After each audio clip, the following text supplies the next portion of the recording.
సుగుణ talk షోకి స్వాగతం సుస్వాగతం. జనరల్గా భార్యాభర్తలు ఒకరిని ఒకరు బంధించాలని ప్రయత్నం చేస్తారు.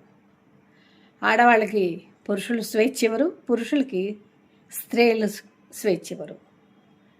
స్త్రీలకి స్వేచ్ఛ ఎక్కువ ఉన్నా తక్కువ ఉన్నా సర్దుకుపోగలుగుతారు, టైంపాస్ చేయగలుగుతారు. కానీ పురుషులకి స్వేచ్ఛ లేకపోతే కష్టం.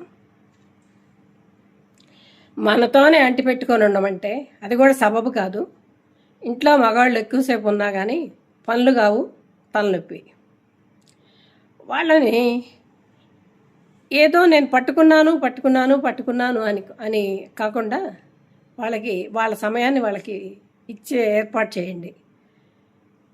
బయటికి వెళ్ళి ఏం చేస్తారు, అసలు చల్లగాలో పిల్లగాలో పీలుస్తూ ఉంటారు.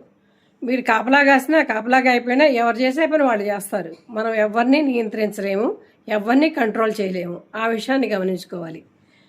బ్యాంకాక్ వెళ్ళి మా ఆయన బాగా అలసిపోయి వచ్చాడు అన్నట్టు వాళ్ళని చల్లగాలి పిల్లగాలి రెండూ పీల్చుకొనివ్వండి, స్వేచ్ఛగా ఉండనివ్వండి.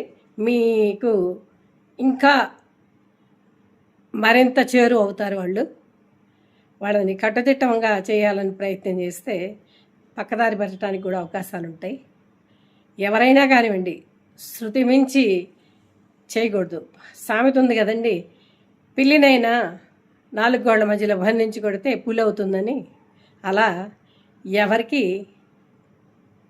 ఒత్తిడి ఉండకూడదు. మగవాళ్ళకి ఉండకూడదు, ఆడవాళ్ళకి ఉండకూడదు. స్వేచ్ఛ ఇచ్చారని కానీ విచ్చలవిడిగా కూడా తిరగకూడదు. హద్దు దాటద్దు. కొన్ని పరిమితులకు లోబడి జీవించండి. పాపం మగాళ్ళని మాత్రం పిల్లగాలి పీల్చుకొనివ్వండి. సంతోషకరమైన జీవితాన్ని అనుభవించండి.